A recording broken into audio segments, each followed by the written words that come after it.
ډیرو ګرانو د تراب نیوز کتونکو هیله لره چې روغ به یو جوړ به یو ژوند به مو له خوشحالیو سره سر وي.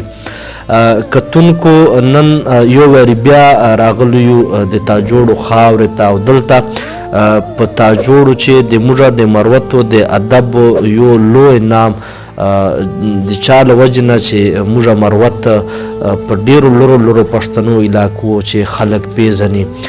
د ما مراد محترم شمس الزمان دیوانه صاحب ده چې مخکې مو له تاسو سره یوه مرکه نشر کړې وه. په هغه وخت دیوانه صاحب اواز د بل نه اورېدله، خبرې بیا نه اورېدلې. نن له دیوانه صاحب سره ناست یو خوشحال په دوی الحمدلله چې د موږ خبرې دا یاروي. شکر الحمدلله د موږ یو ملګري هغه له دیوانه صاحب سره مینه لرله او له موږ سره رابطه وکړله. دیوانه صاحب ته مشین راولږله غوږونو دپاره. الحمدلله اوس دا اروي له تاسو سره مخامخ ته. زحمت مو ورکړی ده، ځمې شپې ورځې دي یخ هم وي. شکریه یې ادا کوم چې د موږ په وینا باندې راغلی، له موږ سره دلته ناسته، موږ ته وخت راکړی. الله جل جلاله د دې مشرانو دا سوري په موږ باندې دغسې قایم و دایم لري له روغ صحت سره چې روغ وي دا مشران، نو موږ به خوشحال یو. نن راغلی یو دیوانه صاحب نه به خواست کو چې له تاسو سره خپل غزل شریک کړي. شکر الحمدلله اوس اروي، نو تاسو سره خپل غزل شریک کوي او یو دوه خبرې له تاسو سره کوي. بسم الله الرحمن الرحیم. خو اول د خپلو ټولو پښتنو اورېدونکو ته دعا او سلام وایو او بیا د طلاب صاحب ډېره مهرباني باندې چې ماته یې ډیجیټل مشین راولاړه او اوس الحمدلله چې څنګه سادي ګزاري او یو غزل عرض کوم. د رڼاګانو خوند مې واخیست، اوس خندا نه راځي. د زړګي کور ته خوشحالي ته دې دنیا نه راځي. د مینې ذکر ته دې دومره وربې صبره شومه چې کله کله اول خیال کې بسم الله نه راځي. سبحان الله. ستا محبت راته حاصل شو، نور به څه غواړمه. دغه دعا ګڼم په خوله بله دعا نه راځي.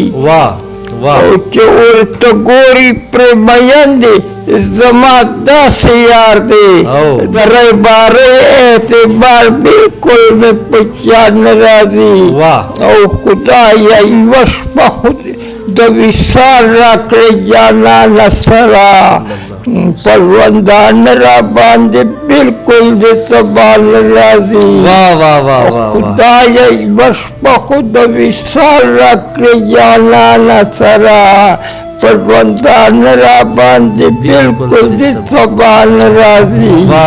د تا د مخه چې جهان دی واړه ښکلی ښکلی، د دیوانه په خیال کې ولې به ښکلا نه راځي. ډېر زبردست، ډېر ښه. دا جناب بل غزل ده. کابل د تندرونو ته نشان لوګی لوګی دی، ورېږي د اورونو پرې باران لوګی لوګی دی. جاندار د کبې جان شو د بارودو په اور تراړه، هېڅ مه پوښته له ځمکې تر اسمان لوګی لوګی دی.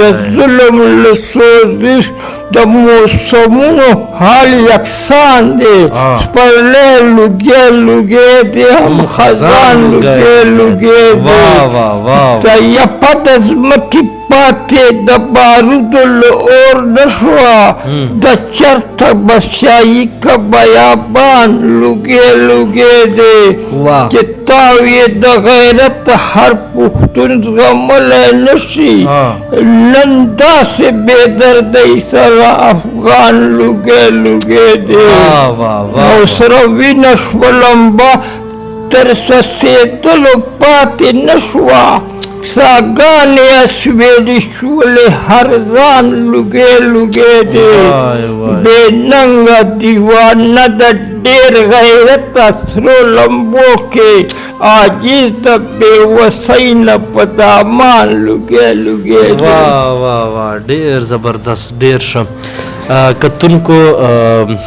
دیوانه صاحب دا غزل د محترم یاسر رور چې د افغانستان سره تعلق لري دیوانه صاحب سره ډیره مینه ده دته چې ما خبره وکړه چې یاسر رور په بلې ملک چې اوسېږي له تاسو سره مینه ده نو د ماته ویل چې په کابل باندې ما یو شعر لیکلی ده له افغانستان سره ما ډیره مینه ده نو دا د دیوانه صاحب دا غزل یاسر ورور ته ډالۍ ده په دې وخت باندې د موږ پروګرام ټیم سر ته رسیږي انشاءالله الله دې وکړي چې دیوانه صاحب دا سوری په موږ باندې وي نو راجو به وخت په وخت باندې په تاسو ته خوږې خوږې غزلې ریکارډ کوو ورنه ډېره مهرباني او ډېره مننه